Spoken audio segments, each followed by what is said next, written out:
bayan ng Moncayo kung saan ang punong abala ng Regional Festival of Talent sa taong ito. Ang bayan ng Moncayo ay sakop ng lalawigan ng Combal kung saan may sukat ito na 69,289 at binubuo ito ng 21 barangay. Pinamumunuan ito ni Ginoong Joselito B. Villegas at ang pangunahing pinagkakakitaan ng mga mamamayan dito ay ang pagmimina at agrikultura. Mula dito sa munisipyo, silipin natin ang mga events sa Regional Festival of Talents. Tara, samahan mo ako!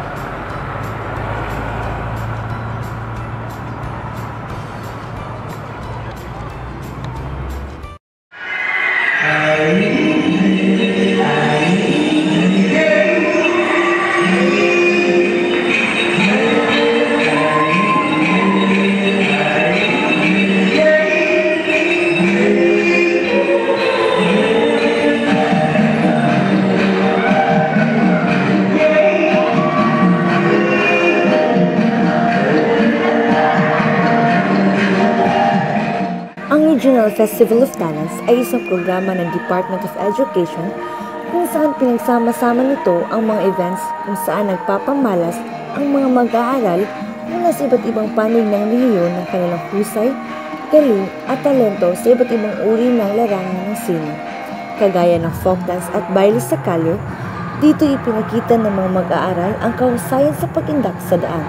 Kilala ang Pilipinas sa mga festival street dance gaya ng Kadayawan ng Davao, Sinulog ng Cebu, Maskara ng Bacolod at iba pang street dance festival.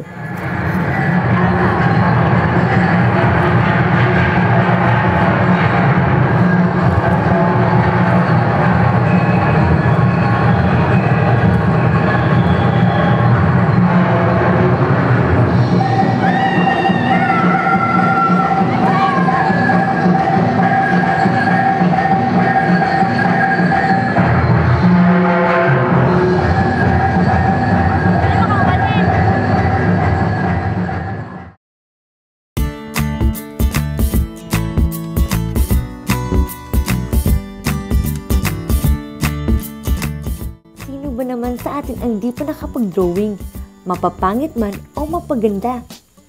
Ang pagguhit ay isang ekspresyon ng ating nararamdaman, saloobin, kaisipan o idea na gamit sa pagkikipag-ugnay. Gamit ang brush at pangkulay, maipahayag na ang ating naisin. Sabi nga, ang pagpinta ang pinakamatandang anyo ng sining na dyan magaling ang mga Pinoy. Ang Marsolo, Hidalgo at Luna iilan sa mga tanyag na pintor ng Pilipinas.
Hindi pa dumating ang bagong anyo ng pag-aaliw or another form of entertainment, kasama na ng ating mga lolo't lola ang aninong gumagalaw sa telon na magsisilbing aliwan noon.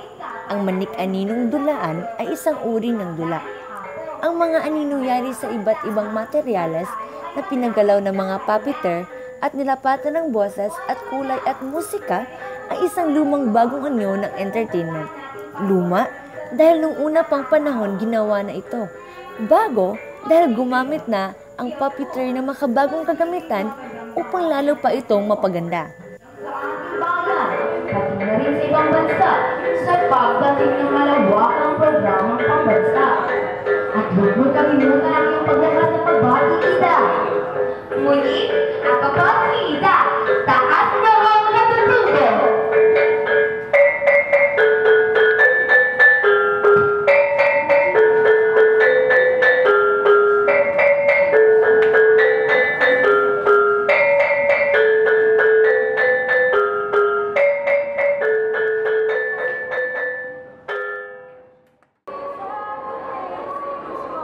You can touch the music, but the music can touch you.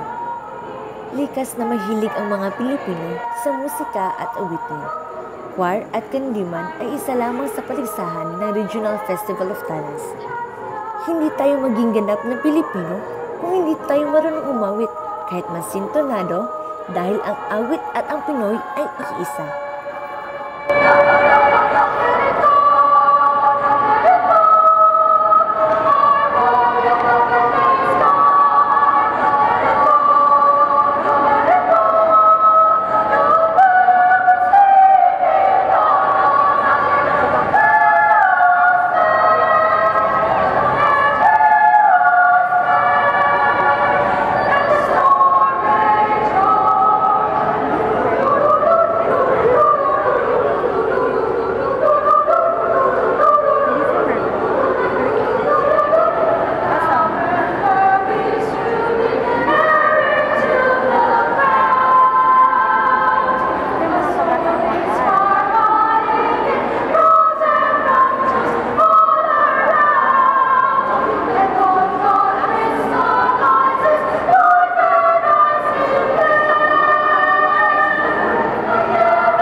ngayon ang ating DepEd Regional Supervisor for SPA MAPE na si Ms. Gisseline B. De La Cuesta.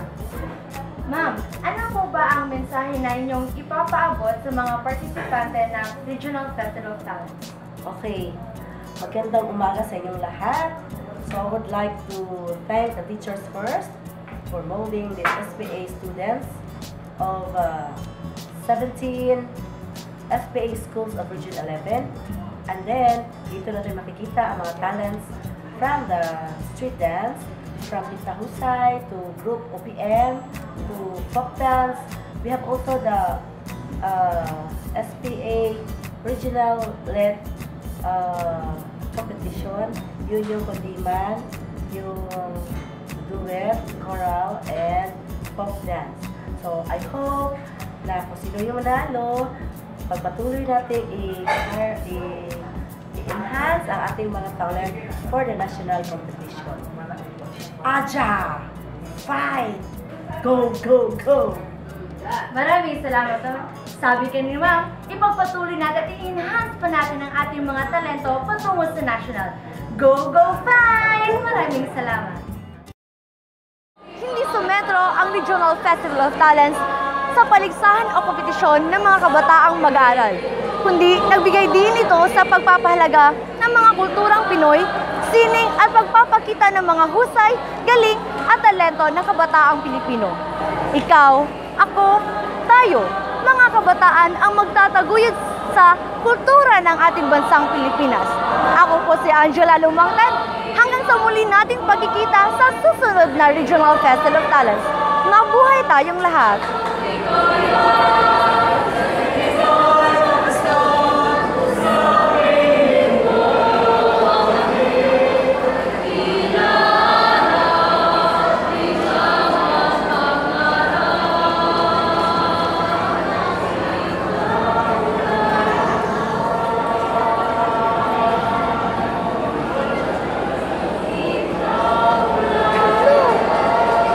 Baile sa kalye, pintahusay, choral, manik aninong dulaan.